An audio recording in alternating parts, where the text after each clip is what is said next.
আসসালামু আলাইকুম। অপারেশন করছি জনাবা ফরিদা ইয়াসমিন এর ডান চোখ।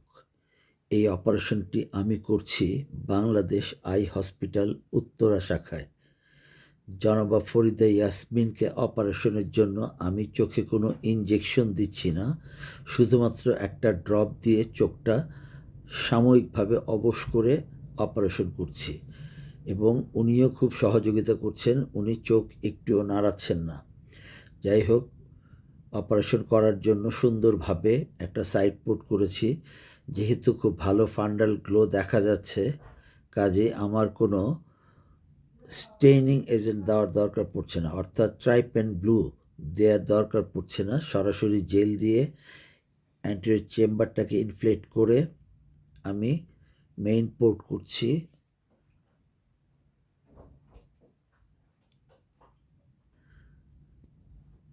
মেইন পোর্ট করার পরে এখন আমার সিস্টোটোম বানাবার পালা। এই অপারেশনটি আমি দেখাচ্ছি একটা আনএডিটেড ভিডিও, শুধুমাত্র সময়কে কিছুটা সংক্ষিপ্ত করার জন্য কিছু কিছু জায়গায় ফাস্ট ফরওয়ার্ড করা হয়েছে। এছাড়া এই ভিডিওতে কোনো এডিট নাই। যাই হোক, সিস্টোটোম দিয়ে ক্যাপসুলোরেক্সিস করতে যাচ্ছি, কিন্তু এখানে এত স্টিকি যে অ্যান্টিরিয়র ক্যাপসুল ফ্ল্যাপ ওঠানো খুব কঠিন হয়ে যাচ্ছে। তারপর আমি এই ক্যাপসুলোরেক্সিস ফরসেপ ইউজ করার সিদ্ধান্ত নিয়েছি। ক্যাপসুলোরেক্সিস ফরসেপ দিয়ে আমি সুন্দর করে একটা রেক্সিস করে ফেলছি। এটা একটা গ্রেড 2 লেভেলের ক্যাটারাক্ট।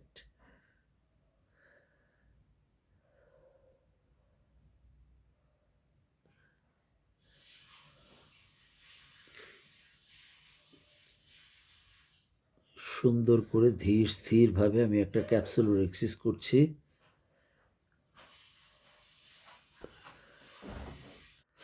ক্যাপসুলোরেক্সিস শেষ।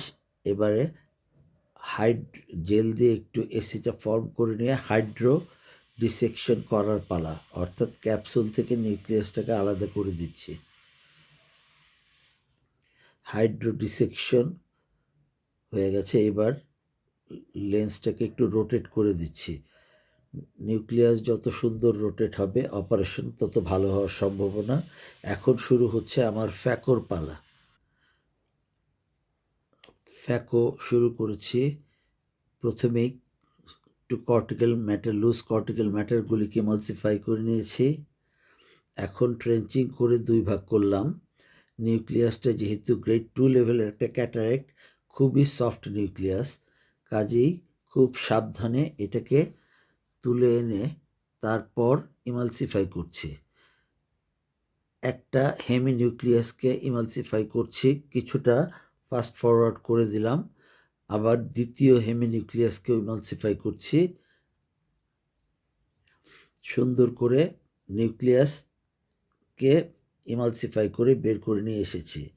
এখন কর্টিক্যাল ম্যাটার ওয়াশ করার পালা। অপারেশনটি করছি বাংলাদেশ আই হসপিটাল উত্তরা শাখায়। বিশ্ববিখ্যাত সেঞ্চুরিয়ন গোল্ড ফ্যাকো মেশিন এবং লুমেরা 700 মাইক্রোস্কোপ এর মাধ্যমে সুন্দর করে কর্টিক্যাল ম্যাটারগুলি ওয়াশ করে ফেলছি।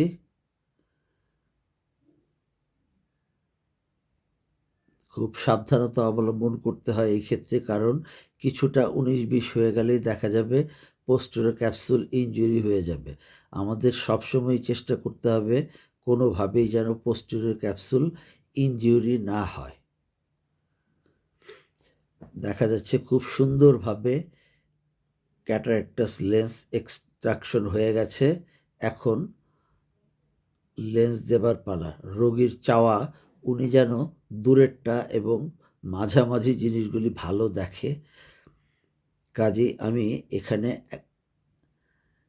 বিশ্ববিখ্যাত AMO কোম্পানির আইহেন্স লেন্স ব্যবহার করছি। এইগুলি বেশ উন্নত মানের লেন্স। এই লেন্স দিয়ে রোগী দূরে ভালো দেখবে এবং মাঝামাঝি জিনিসগুলিও ভালো দেখার কথা।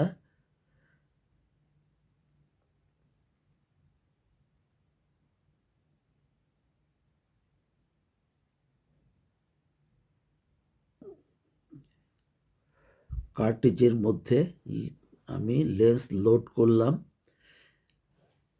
এবং এবার ইনজেক্টর দিয়ে লেন্সটাকে চোখের মধ্যে ব্যাগের মধ্যে বসিয়ে দিব।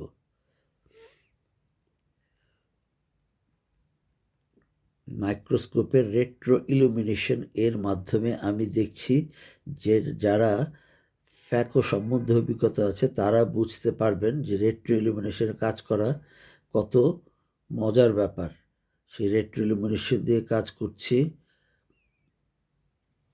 যার জন্য পিছনের পোর্শনটা খুব চকচকা করে দেখা যাচ্ছে। লেন্স কোথায় আছে, কিভাবে বসছে, পুরাটা দেখা যাচ্ছে। সুন্দর করে লেন্সকে ক্যাপসুলের মধ্যে বসিয়ে দিয়ে অতিরিক্ত জেলগুলিকে এখন বের করে নিয়ে আসছি। শুধুমাত্র সময় বাঁচানোর জন্য কিছুটা ফাস্ট ফরওয়ার্ড করেছি।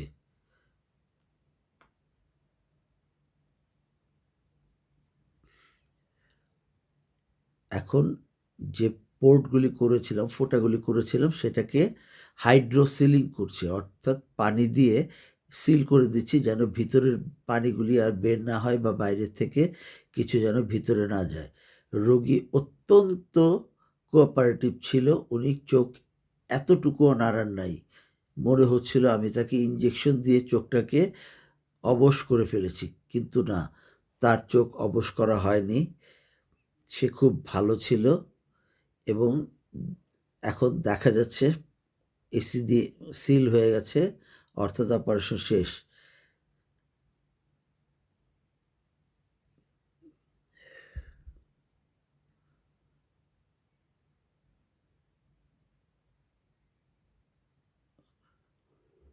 খুব সুন্দরভাবে রোগী আমাকে কোঅপারেট করেছে এবং অপারেশনটাও আল্লাহর রহমতে খুব ভালো হয়েছে।